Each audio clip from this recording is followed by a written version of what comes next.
last spring to mediate between Israel and Palestine.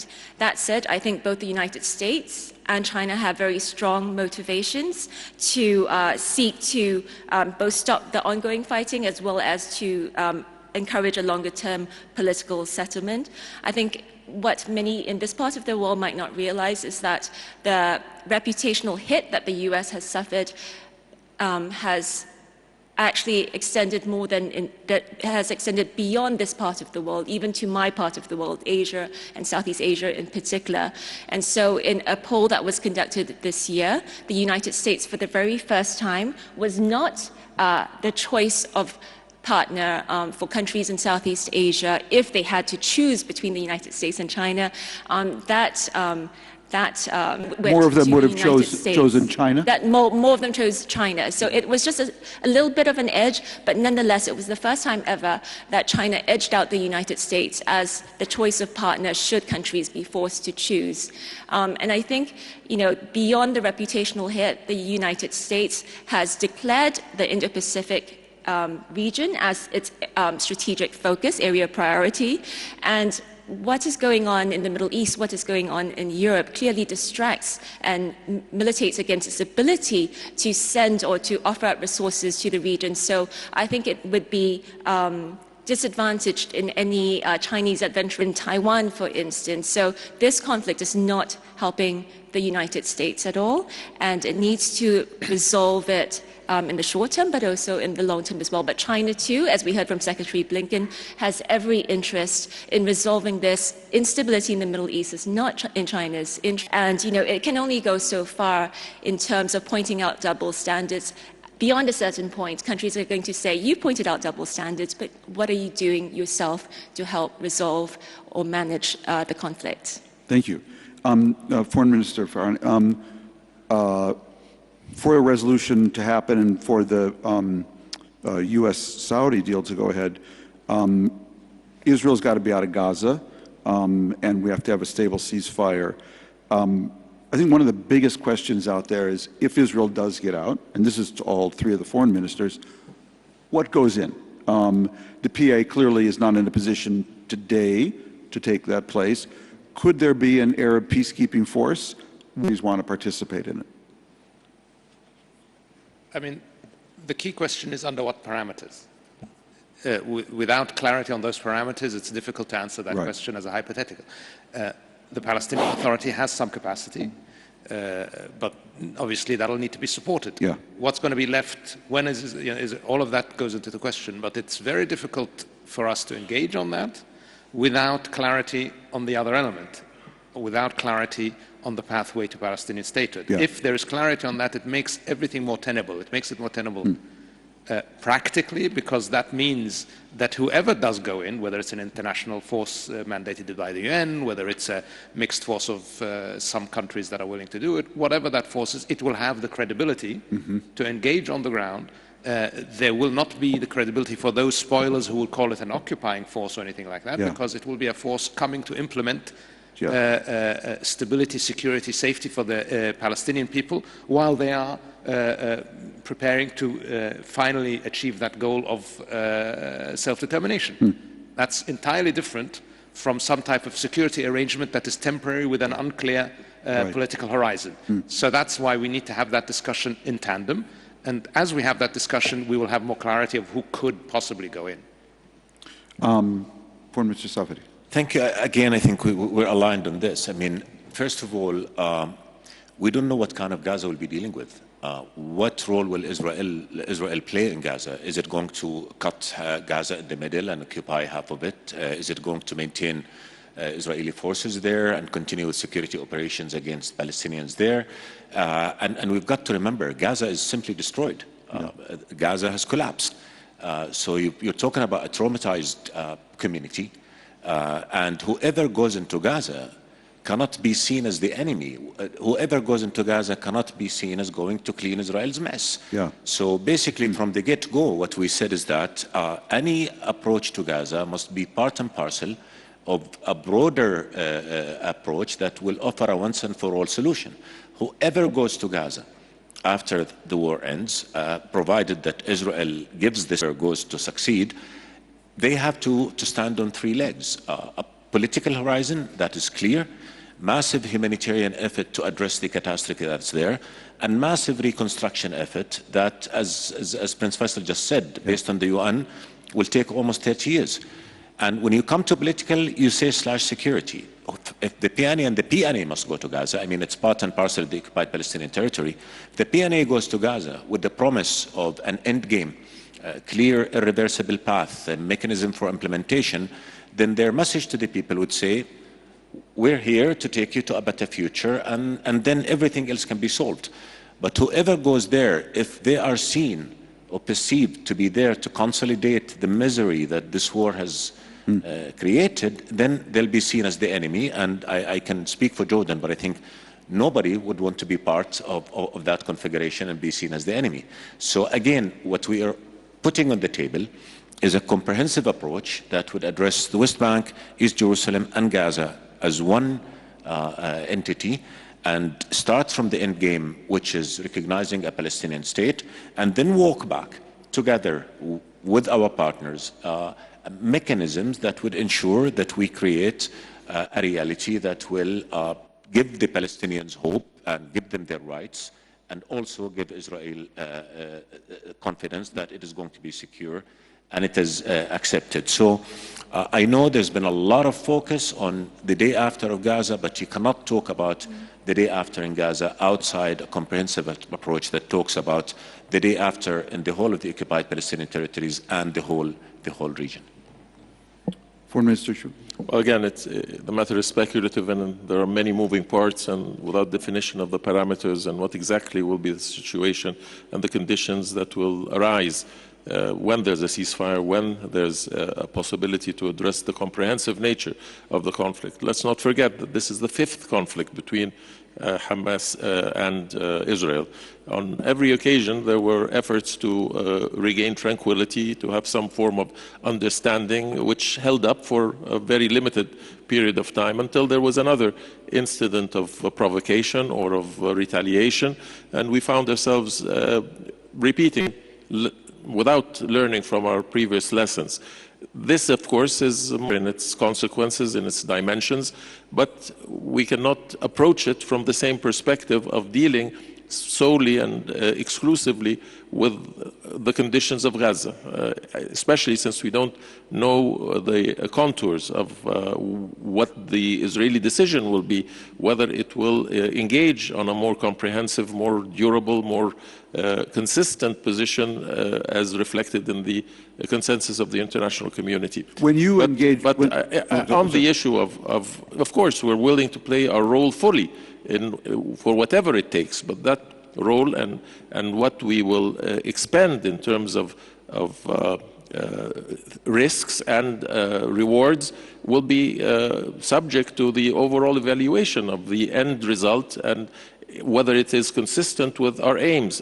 Our aims is the establishment of a Palestinian state and the end of the conflict. So without the, as my colleagues have mentioned, without the overall comprehensive horizon, premature to discuss at this current stage, and without what I started with, which is the determination and the commitment and the declaration of the most impactful members of the international community of their willingness to not only from a rhetoric perspective say that they are in favor of a comprehensive solutions, but are willing to undertake the tangible measures to bring it about. As I mentioned, we have the mechanisms, but is there the political will to utilize it? Is there political will to bring the leverage necessary on all sides? And all sides will have to show moderation, show responsibility, and be willing. But if it is addressed from the ideological, radical perspective, then I think we are only doomed to fail. Well, you know, Egypt's had a lot of, obviously, experience with Gaza and with Hamas. I want to ask you that question I asked Foreign Minister Safadi, which is, what does, though, happen to Hamas, okay? I mean, do they melt away? Do they join the PLO? Do they accept Oslo? I mean, that is that's not a small question here. It's a legitimate question, but I think Minister Safadi has answered it. The justification of Hamas has continued to be the resistance to the occupation. If you detract that, if you provide the implementation of a two-state solution, and there have been declarations by some of the leadership of Hamas that they would relinquish the armed struggle if there was a clear commitment to establish a Palestinian state. But certainly the struggle, the actions would necessarily desist from resistance, and let us not forget that resistance of a people towards an occupying power is a principle enshrined in the Charter of the United Nations. So as long as there is an occupation, there will always be a justification for resisting that occupation within international law and within the full respect of international humanitarian law. So this is an evolutionary process, but again, we have to put in place the conditions for which Hamas becomes a partner in the process, a participant in the creation of the Palestinian state, and within the context of the constituents, which are the Palestinians. They have to define what role will Hamas undertake. Professor Kwok, let's take the other side of your perspective now. There's been a lot of global competition over this region. You referred to China mediating between Saudi Arabia and Iran, its relationship with Iran. The United States is obviously to get China's influence as much out of this region as possible. The countries in the region have tried to stay as neutral as possible in a lot of that. Talk about that dynamic to us. Well, I think it's fair to say that with increasing geopolitical competition, countries apart from the United States and China in all regions of the world have been facing an increasing pressure not to choose sides, not to have to pick the United States or China, to have, I guess, one's cake and eat it too. And the US and China have sought at various points to make clear that they're not actually forcing countries to choose sides. But if we look at, say, the debate around the 5G and what countries should be picking, I think that demonstrates the sort of pressures that are put to bear on countries regardless of what Talk about that in a little more China. specifics around Huawei and that debate. Yeah, exactly. Can you explain that? Just talk about it a little bit. Well, I think that kind of shows that, when push comes to shove, there will have to be a decision that's made as much as you want to avoid as much as possible making a decision. But I think, at least in my part of the world, countries have sought to carve out strategic space for itself in one of three main ways.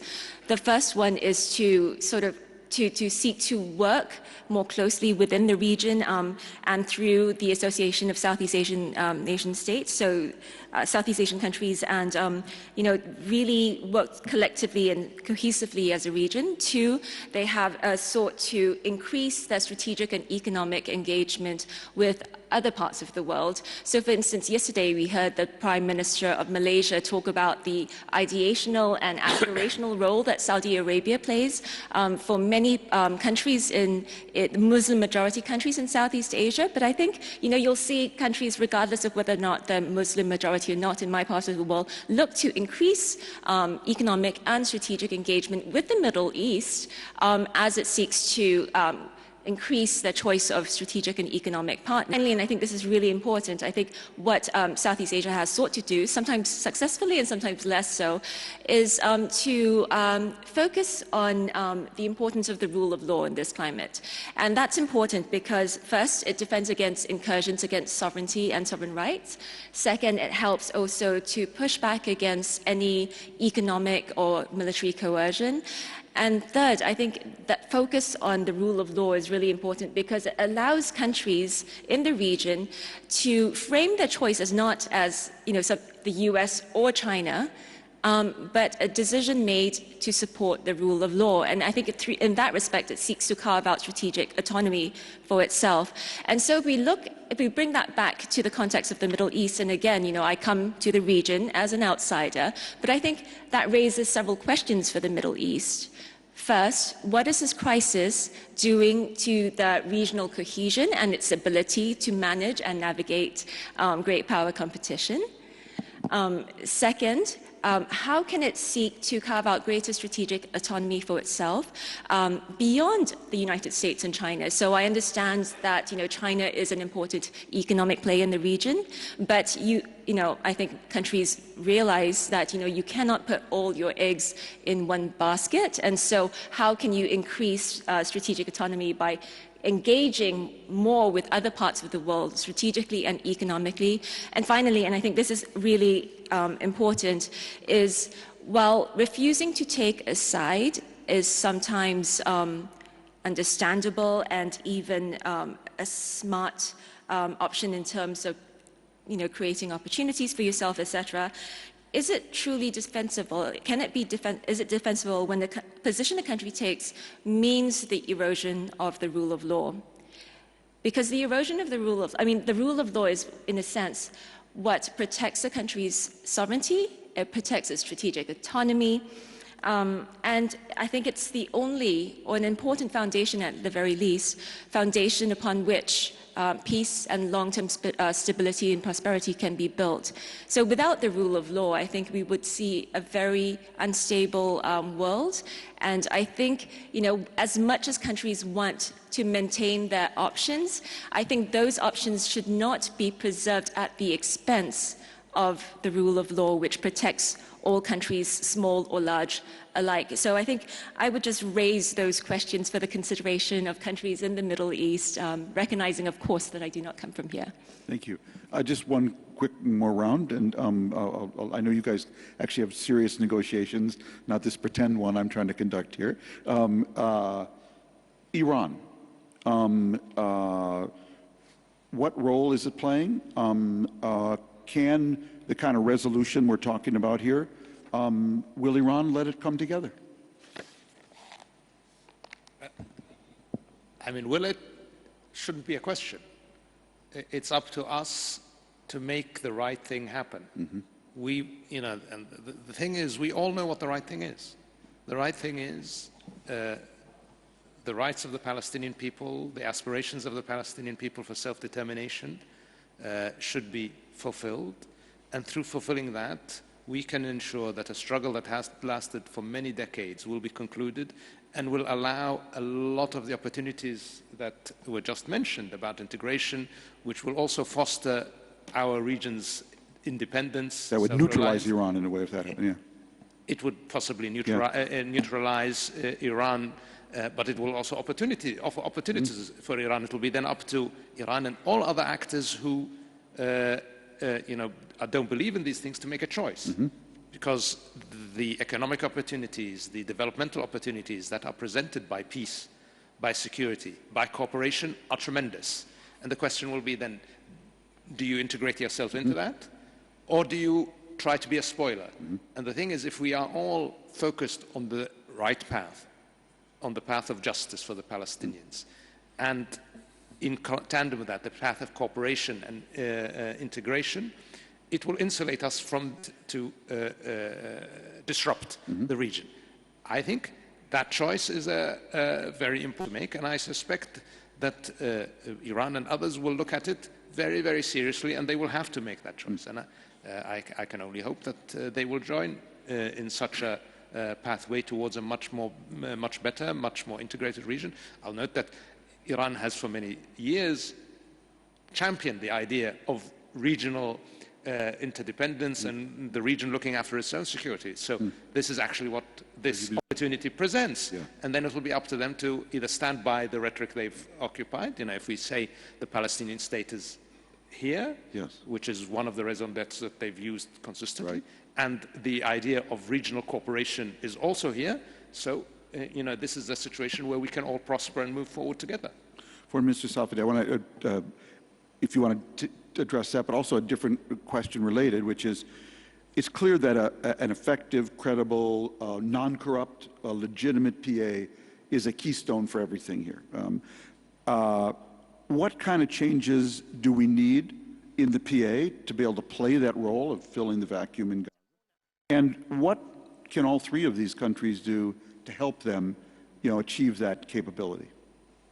If I may first, Tom, just Please. address the Iran issue. And I think we have too many conflicts in the region. None of us want more conflict. Obviously, none of us want a conflict with Iran. But in order for us to have good neighborly relations with Iran, there are some Iranian policies that have to do with our own security and intervention in our affairs that have to stop. And there are ongoing conversations with the Iranian to make sure that we get to that.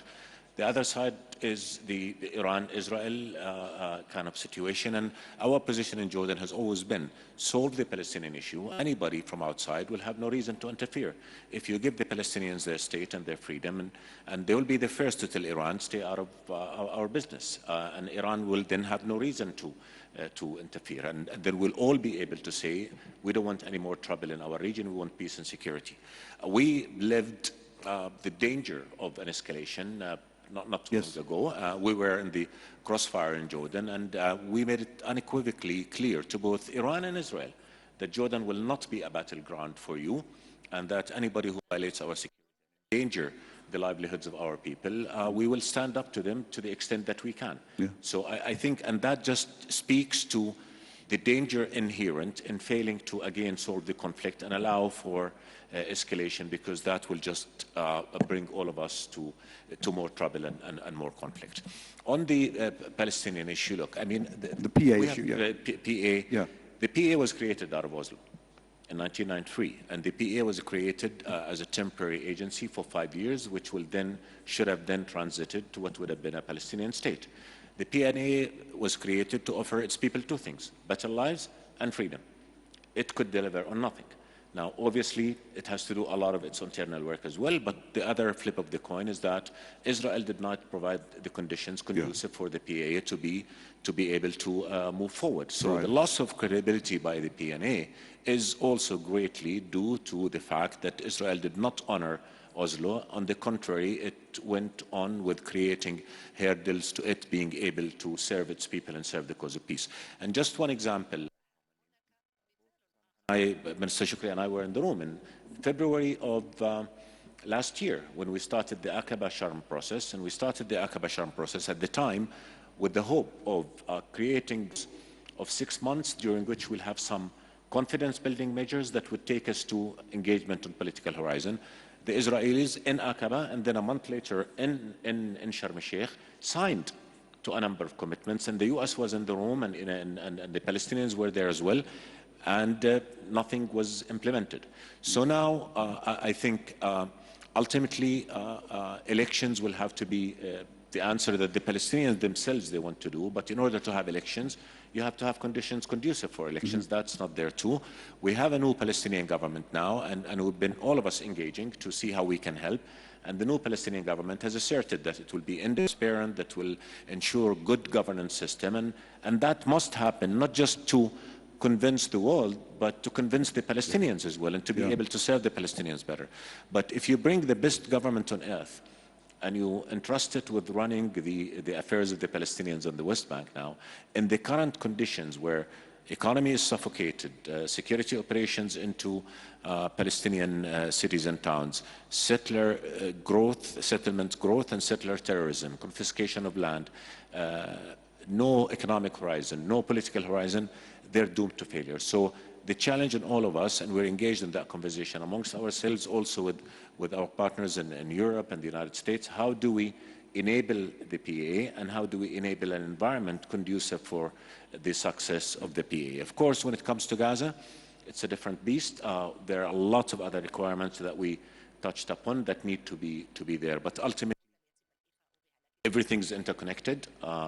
We have to, again, go back to the drawing board. What is it that we want?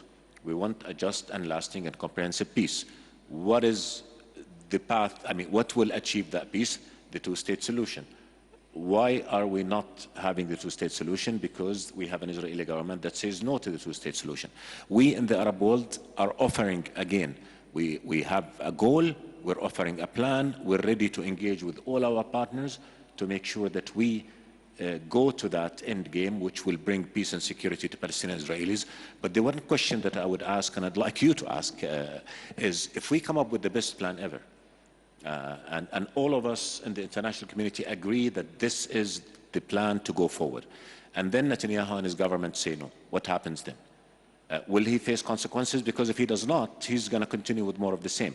So I think we really have to call a spade and say the party that is responsible for denying Palestinians, Israelis, the whole region peace must be held accountable, and all of us must come together to prevent it from dooming the future to conflict. And this is the quintessential question that we have not yet seen any answer to.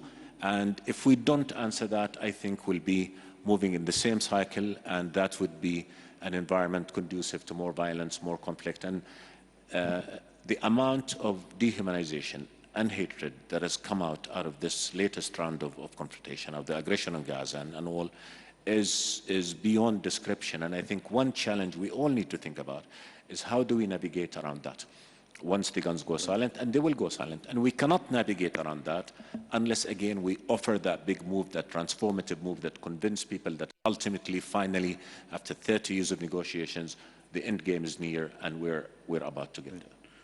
For Mr. Shoukry.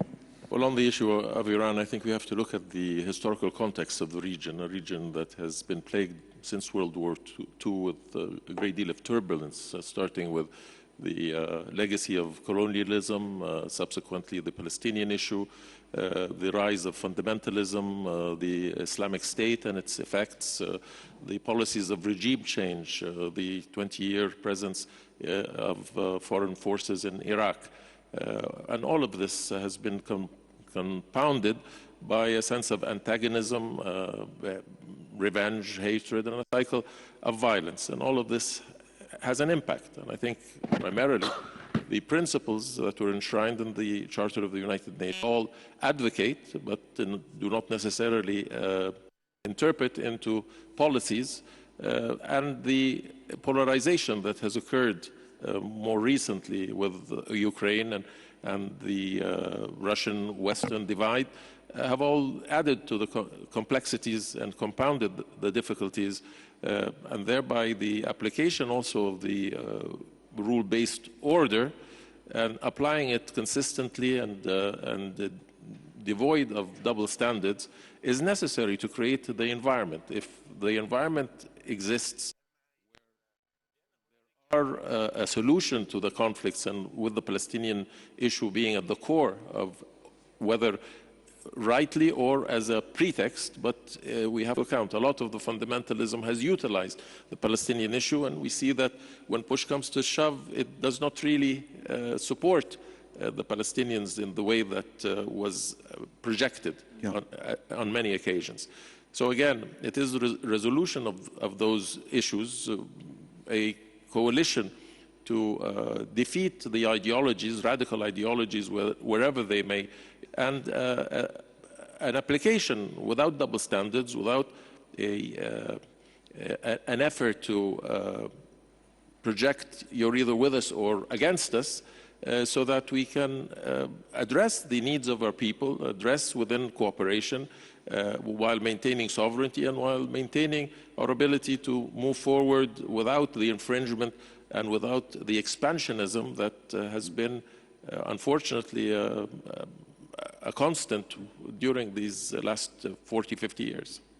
Professor Kwok, on the Iran question, it's sort of that mid-sized power. You talked about the states here staying neutral in the great power game. You talked about the great powers, coming into the region. Iran's right in the middle there. How do you see it? Its role in this? Well, it's not something that I look very closely at, but I think it's clear that Iran, like the other countries in the region, have an incentive to move beyond the sort of the quicksand that it has been decades. And I think there's so much potential in that country, and certainly it should be seeking to move beyond that. The question, though, is about incentives and what can be put on the table for them to feel incentivized to move towards the future that I think every country in the Middle East looks forward to. I think when I was in school, I think my image of the Middle East was a very different image from what I see today, right? So when I thought about the Middle East, I saw on the news, it was the conflict, it was the war. And in fact, my desire to study international relations for my master's was because I wanted to understand how countries could be in conflict for so many years without resolution. Surely it couldn't be that difficult. But then I think as we moved along, as the region moved along, it was progressive. There was tremendous economic development, and so a very different image of the Middle East emerged. And of course, Iran would be a part of that different picture of the East. And now I think it's, I guess, the fork in the road for the region and for the world as well. Because as I mentioned earlier, what happens in the Middle East doesn't stay in the Middle East, and it has the ability to destabilize the globe as well. And like going back to mentioned earlier, the Middle East crisis, Palestine and Israel, has been ranked in my region as the single most important geopolitical conflict for the region, beyond even, say, the South China Sea, which is a flashpoint in the region. So I think Iran should want what's best for the region because it's best for itself as well. Well, thank you. And I want to thank all our panelists. I have to excuse particularly the 3 foreign ministers. They actually have to go work on actually resolving this conflict right now. Thank all of you for being here, and thank you all for staying.